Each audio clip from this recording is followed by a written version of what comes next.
Bienvenue dans Secrets de recruteur, le podcast qui lève le voile sur les coulisses du recrutement.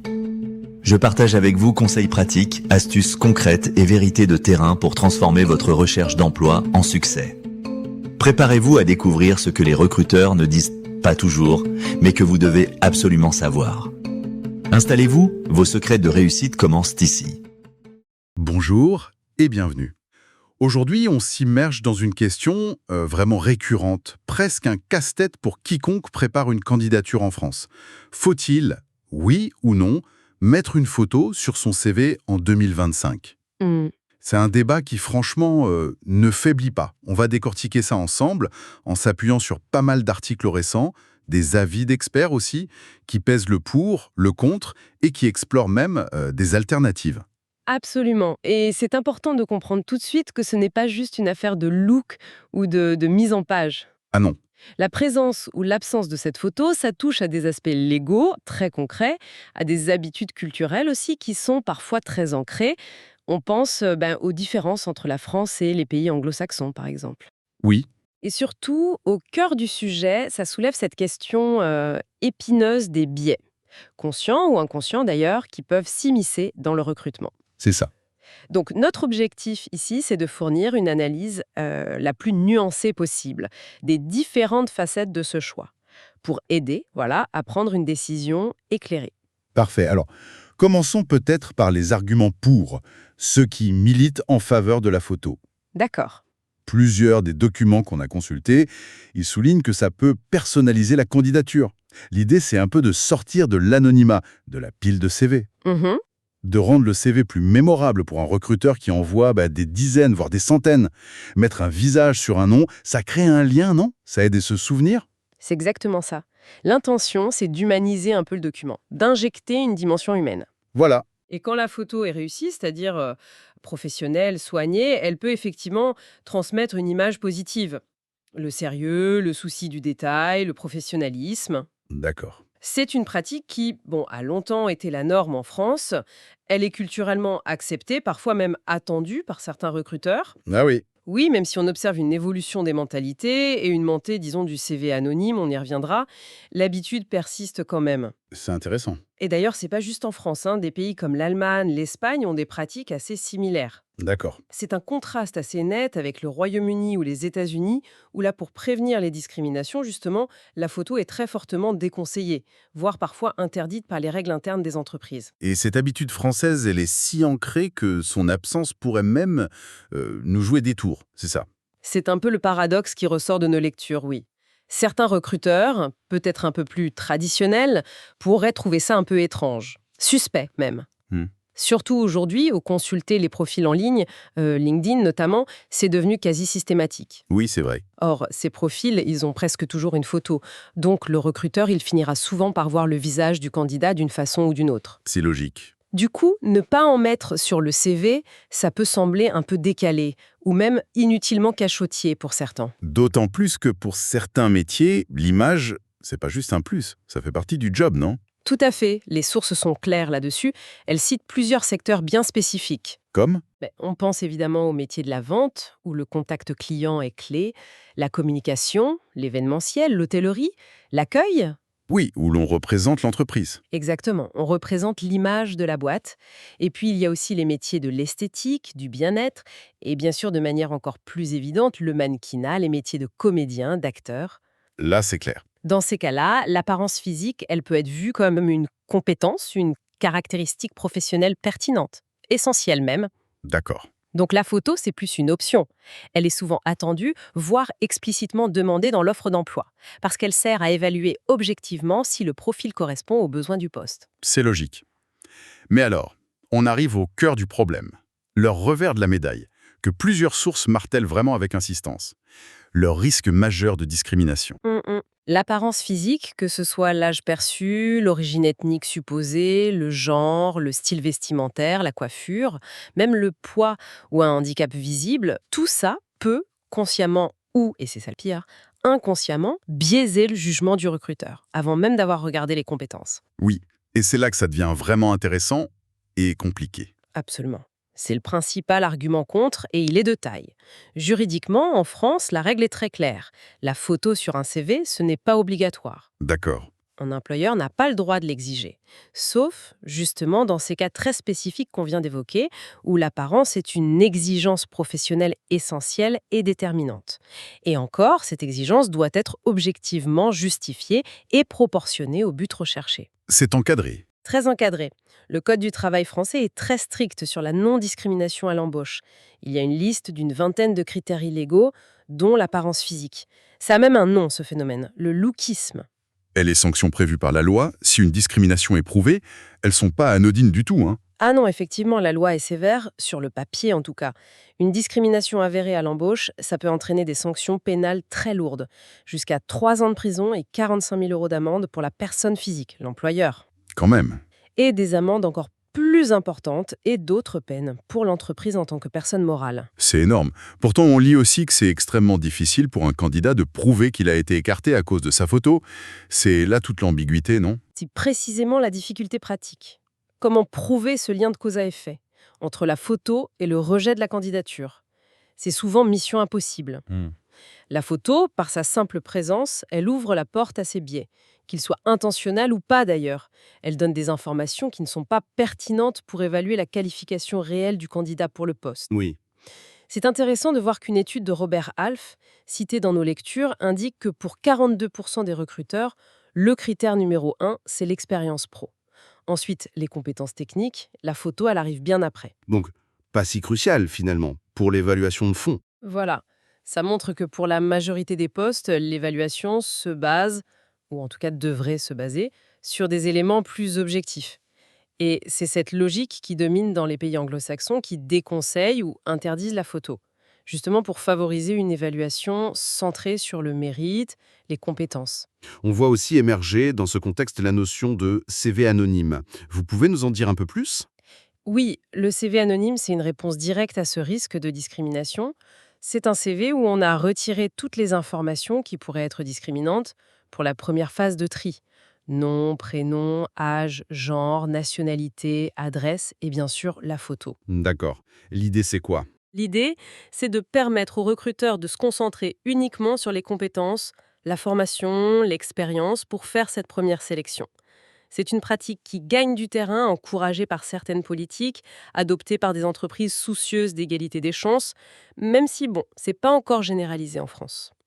Il y a une autre dimension aussi qui est soulevée, plus sociale, économique même. En effet, et c'est un point important pour l'égalité des chances. Exiger ou même simplement attendre une photo, ça peut introduire une inégalité socio-économique. Ah oui? Comment? Tout le monde n'a pas forcément les moyens ou l'accès à du matériel de qualité pour faire une photo qui a l'air professionnelle. C'est vrai. Du coup, un cliché de mauvaise qualité ou qui fait trop amateur pourrait, paradoxalement, desservir le candidat. Et en plus, les sources relèvent des biais spécifiques auxquels les femmes peuvent être confrontées. Des jugements sur leur attractivité, leur sérieux supposé selon leur apparence, parfois des remarques déplacées. Oui, le sexisme, ordinaire. Exactement. Qui n'a évidemment rien à voir avec leurs compétences professionnelles. Bon, le tableau des risques est assez clair. Mais imaginons une personne qui, après avoir bien réfléchi, décide quand même de mettre une photo. Oui. Peut-être parce que c'est vraiment la norme dans son secteur, ou parce qu'elle pense que son image peut jouer positivement. Comment faire pour que cette photo soit un atout et pas un handicap? Heureusement, les articles donnent des conseils assez concrets. Oui. Si on fait ce choix, le maître mot, c'est professionnalisme. Une photo de CV réussie, elle doit impérativement respecter certains codes pour pas être contre-productive. D'accord. Alors, quels sont ces codes? Commençons par le fond. Il doit être neutre, uni, sobre. Les sources recommandent souvent le blanc, le gris clair, éventuellement un bleu très pâle. Faut éviter à tout prix les arrière-plans chargés, distrayants. Logique. Et la lumière? La lumière, c'est capital, elle doit être bonne. Idéalement, une lumière naturelle, douce, qui vient de face ou légèrement de côté, pour éviter les ombres trop marquées, disgracieuses sur le visage. D'accord. Et pour le cadrage, la posture, qu'est-ce qu'on recommande? Alors pour le cadrage, on privilégie un plan assez resserré, type portrait ou photo d'identité professionnelle. On se concentre sur le visage et le haut du buste. Faut s'assurer que les épaules soient visibles, ça donne une assise à l'image. Et le format? Une des sources mentionne un format rectangulaire classique, autour de 6,5 cm de haut sur 4,5 cm de large. Mais bon, l'essentiel, c'est qu'elle s'intègre bien, qu'elle soit pas disproportionnée. Pour la posture, regardez l'objectif, franchement, être droit mais détendu. Et la tenue vestimentaire, le sourire, ce sont des détails qui comptent, j'imagine. Absolument. La tenue doit être pro, soignée et si possible en accord avec les codes du secteur visé. Dans le doute, Dans le doute, une valeur sûre. Chemise ou chemosier classique, sobre, éventuellement avec une veste de costume, un blazer. L'idée, c'est de projeter une image sérieuse, adaptée au monde du travail. et l'expression? Pour l'expression, un sourire est généralement conseillé. Mais attention, léger, naturel, engageant. Faut éviter l'expression complètement neutre, fermée de la photo d'identité officielle. Ouais, pas très engageant ça. Il faut éviter aussi le grand éclat de rire qui pourrait paraître déplacé. L'objectif, c'est d'avoir l'air ouvert, sympa, digne de confiance. Un point crucial aussi, j'ai lu, c'est la fraîcheur de la photo, n'est-ce pas? Très important, en effet. La photo doit être récente. Les sources sont d'accord là-dessus, hein. Idéalement, moins de 6 mois, 1 an maximum. Pourquoi? Simplement pour que le recruteur puisse reconnaître facilement le candidat s'il est convoqué en entretien. Ah oui, logique. Arriver avec une tête très différente de sa photo de CV, ça peut créer une gêne, un doute. Enfin, la qualité technique est primordiale. Nette, bien exposée, pas pixelisée, pas floue. On évite les filtres Instagram ou les retouches trop visibles qui dénaturent. Le naturel, la sobriété, c'est ça qui prime. Et à l'inverse, quelles sont les erreurs à ne surtout pas faire? Celles qui peuvent vraiment plomber une candidature. Ah, là, il y a une liste assez claire des dompes qui ressort des lectures. En tête, les photos de vacances. Même si on est seul et bien cadré, le contexte n'est pas pro. D'accord. Les selfies, surtout ceux pris à bout de bras avec le téléphone visible ou une déformation du visage. Hmm. Les photos de groupe où on a découpé son visage à la va-vite. Les photos prises chez soi avec un arrière-plan visible et désordonné, genre la cuisine, la chambre. Oui, j'imagine. Les photos en tenue de soirée, de sport ou trop décontractées. Bref, tout ce qui respire l'amateurisme ou le manque de sérieux, c'est à bannir. Et pour le placement sur le CV? Classiquement, c'est en haut. À droite ou à gauche, ça dépend de la mise en page. Intégrer proprement, discrètement. C'est très clair. Au-delà de la photo classique, une alternative intéressante est mentionnée, le CV vidéo. On en parle parfois comme une façon de dépasser les limites de l'image fixe. Qu'en est-il vraiment d'après nos sources? Oui, le CV vidéo, c'est une tendance qui émerge, qui suscite pas mal d'intérêt. L'idée de base, c'est qu'une vidéo, ça permet d'évaluer bien plus qu'une simple apparence figée. C'est-à-dire? Ça mettrait en lumière d'autres dimensions importantes. La communication verbale, la clarté de l'élocution, la capacité à structurer ses idées, le vocabulaire, mais aussi toute la communication non verbale. Le langage corporel. Exactement. Le langage corporel, le contact visuel, l'enthousiasme, l'énergie, la personnalité en général. Ce sont ces fameuses soft skills, les compétences comportementales. Qui sont de plus en plus recherchés. De plus en plus, oui. Et qui sont difficiles à évaluer sur un CV papier qui est une photo ou pas d'ailleurs. Et les chiffres avancés sur son efficacité sont assez interpellants, surprenants même. Effectivement, une des sources relaie des études qui suggèrent que le CV vidéo pourrait augmenter les chances d'obtenir un entretien de 23% en moyenne, ce qui est déjà pas mal. Oui, c'est significatif. Mais ce qui est particulièrement frappant, c'est que ce chiffre montrait jusqu'à 38% pour les candidats qui appartiennent à des groupes souvent ciblés par la discrimination visuelle. Ah oui, quand même. Ça laisse penser que la vidéo, en permettant de montrer sa personnalité, ses compétences de communication de manière dynamique, ça pourrait offrir une scène plus équitable, où le talent primerait sur les préjugés liés à l'apparence statique. Une vraie opportunité donc. C'est présenté comme ça, oui. Une opportunité pour des profils parfois sous-représentés de montrer leur valeur ajoutée différemment. Bien sûr, on imagine que ça ne s'improvise pas. Faire un bon CV vidéo, ça demande une certaine préparation. Absolument. C'est pas juste une story Instagram, hein. Il faut une préparation sérieuse. D'abord sur le fond, bien structurer son discours. C'est pas lire son CV, c'est plutôt présenter ses points forts, sa motivation, son projet pro. De manière concise, percutante. Avoir des points clés, un petit script peut-être? Oui, ça peut aider. Ensuite, sur la forme. Soigner sa présentation perso, tenue, coiffure, être attentif à son langage corporel, sourire, posture ouverte. Le cadre technique est aussi important. Choisir un arrière-plan neutre, pro, s'assurer d'avoir un bon éclairage, éviter le contre-jour. Et une bonne qualité de son, pas d'écho, pas de bruit parasite. Et la durée? La durée doit être maîtrisée. Les sources recommandent en général entre 1 et 3 minutes maximum. Faut rester concis. Et des outils spécifiques existent pour aider à faire ça, hein? Oui, le marché commence à proposer des solutions.